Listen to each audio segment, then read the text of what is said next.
بئس ما اشتروا به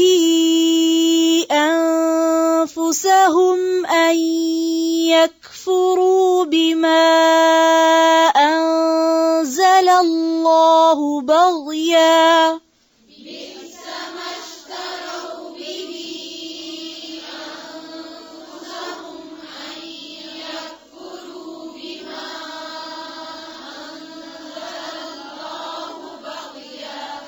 أن يكفروا بما أنزل الله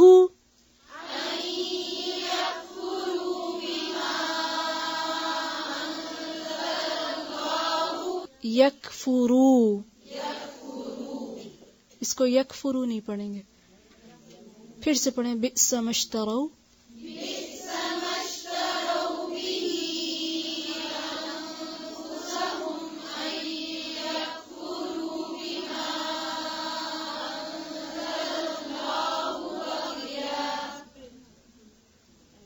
بما أنزل الله بغيا أن ينزل الله من فضله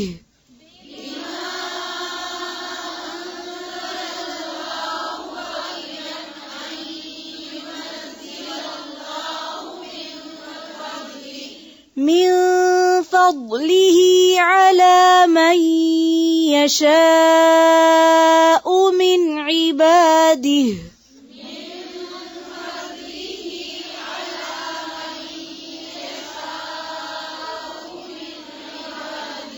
پھر سے پڑھے من فضلہ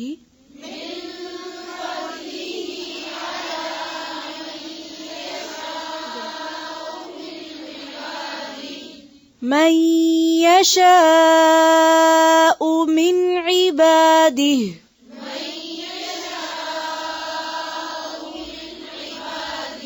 فباءوا بغضب على غضب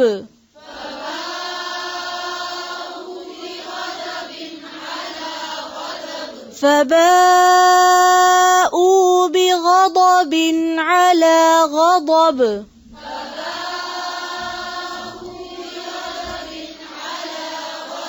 فباءوا، حمزہ کے آگے کیا ہے؟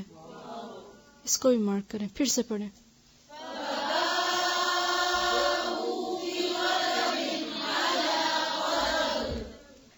پھر سے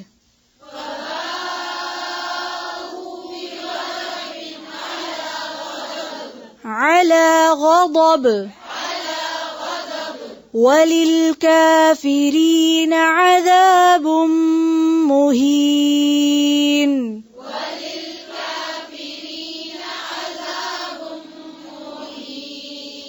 مہین۔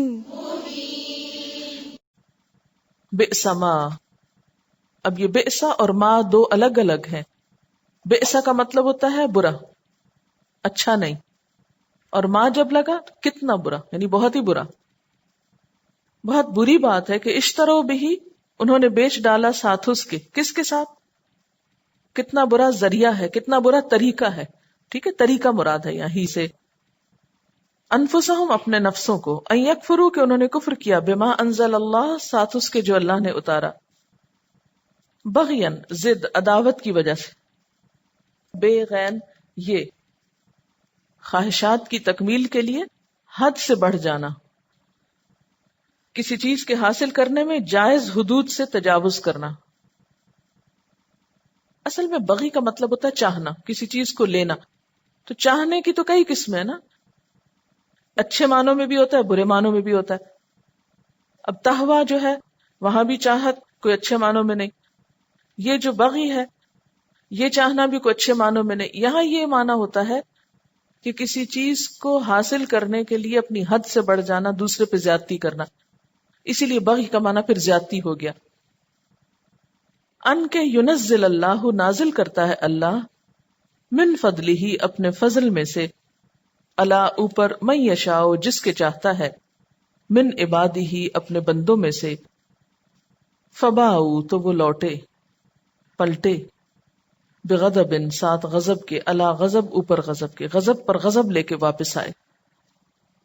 وللکافرین، اور کافروں کے لیے عذاب مہین، عذاب ہے رسوا کرنے والا.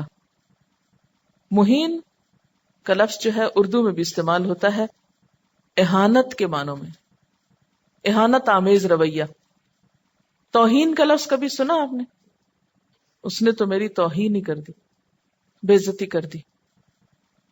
تو مہین کا مطلب ہوتا ہے بے عزتی کرنے والا، رسوا کرنے والا، ذلیل کرنے والا، ذلت اور رسوائی کے معنوں میں. بئس ما اشتروا بہ انفسہم، کتنی بری ہے وہ چیز جس کے بدلے انہوں نے اپنی جانوں کو بیچ ڈالا. کون سی چیز؟ یعنی دنیا. ان یکفروا، کہ انہوں نے کفر کیا، بما انزل اللہ، اس چیز کے ساتھ جو اللہ نے اتاری تھی. کس چیز کی طرف اشارہ ہے یہاں؟ قرآن پاک. وجہ کیا ہے؟ بغین، ضد، بغاوت، سرکشی، حسد. نبی صلی اللہ علیہ وسلم کے آنے کی دعائیں مانگتے تھے، جب آ گئے تو انکار کر دیا. وجہ کیا تھی؟ ضد. کیا ضد تھی؟ کہ یہ بنی اسماعیل میں کیوں آئے ہیں، ہماری قوم میں سے کیوں نہیں آئے، ہماری نسل میں سے کیوں نہیں آئے. کیونکہ وہ اپنے آپ کو بہت نیک سمجھتے تھے، اپنی بڑائی کے خیال میں مبتلا تھے، تکبر میں مبتلا تھے. ان کا خیال یہ تھا کہ دنیا میں بنی اسرائیل ہی صرف وہ قوم ہے کہ جو اللہ کی بہت پیاری ہے، اللہ کی بہت محبوب ہے. اس لیے بنی اسرائیل کے باہر کسی میں بھی کوئی خیر نہیں. ان کو حقیر سمجھتے تھے. عربوں کو تو یہ امی کہتے تھے، ان پڑھ لوگ. فرمایا ضد کی وجہ سے تم پیغمبر کا انکار کرتے ہو. ان ينزل اللہ من فضلہ علی من یشاء، اور ضد تمہاری کس کے ساتھ ہے؟ اللہ تعالیٰ کے ساتھ، کہ اس نے اپنے فضل میں سے، اپنے بندوں میں سے جس پہ اس نے چاہا کیوں اتار دیا. کیا ہمیشہ تم ہی اس فضل کے مستحق ہو؟ پیچھے آیا نا انی فضلتکم علی العالمین، میں نے تمہیں جہان والوں پر فضیلت دی، یعنی تم میں بہت سے پیغمبر بھیجے. تو اب تمہارا کیا خیال ہے کہ اس فضیلت کے مستحق صرف تم ہی لوگ ہو؟ اور اگر یہ فضیلت تمہارے علاوہ کسی اور کو ملی ہے تو تم ضد میں مبتلا ہو گئے ہو. فباؤوا بغضب علی غضب، ان کے اس رویے کی وجہ سے اللہ تعالیٰ ان سے ناراض ہوئے. غضب پر غضب ان پہ ٹوٹا، اللہ کی ناراضگی ان پر آئی. وللکافرین عذاب مہین، اور کافروں کے لیے تو رسوا کرنے والا عذاب ہے. اور نتیجہ کیا ہوا؟ نبی صلی اللہ علیہ وسلم کا انکار، آپ کی نبوت کا انکار ان کو بہت مہنگا پڑا. بنو قریظہ کا انجام کیا ہوا آگے آپ پڑھیں گے. غزوہ خندق کے بعد ان کے اوپر کیا بیتی. بنو نذیر کے ساتھ کیا ہوا، سورۃ الحشر میں اس کی تفصیل آتی ہے. یعنی دنیا میں بھی ان کو بہت رسوائی ہوئی.